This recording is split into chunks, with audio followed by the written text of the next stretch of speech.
Hi there, my name is Jenny Tudor Gray, and I am a certified all level early childhood through senior art educator.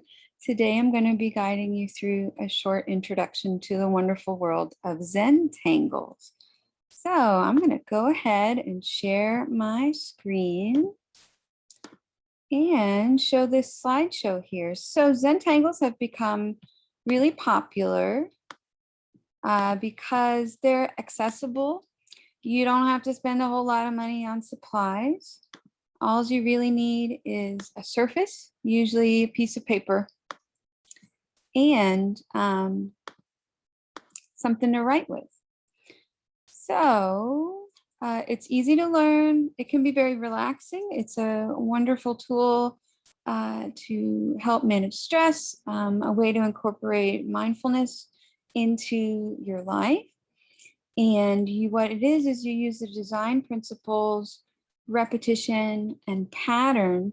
And the main art element we'll be using is line, but of course you'll be creating different shapes. So here's just some benefits of doing it. It really kind of helps focus your attention and makes you present in the moment.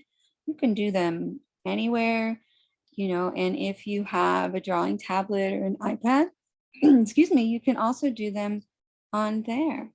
So it's pretty easy to learn. It's okay if you want to use some reference images, like if you Google Zentangles, you can get some ideas and inspirations for patterns.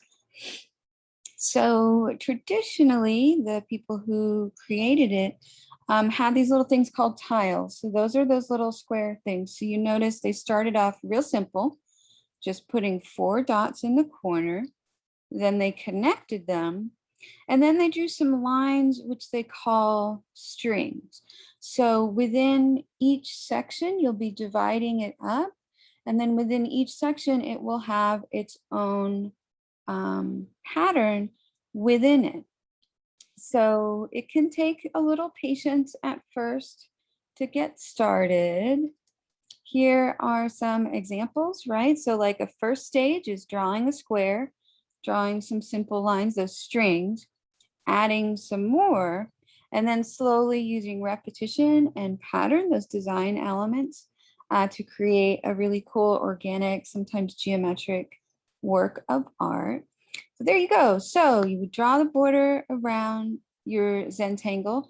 However, it can also be any shape you want. But to start off, if you're new to Zentangle, starting off with just a square is kind of less intimidating. And as you learn and grow in it, you can get to more advanced levels. So you'll draw those strings using a marker. If you want to, you can use pencil first. However, part of it is about really just diving in, taking that risk, using a permanent marker or a pen, something that you can't erase yet.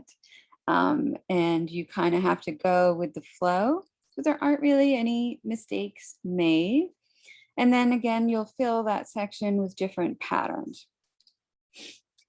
If option, right, if you do want to add pencil, you can add shading to it. You could also add color if you like with markers or colored pencils. You could even use crayons.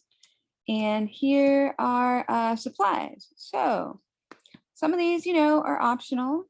You may already have some of these things around the house.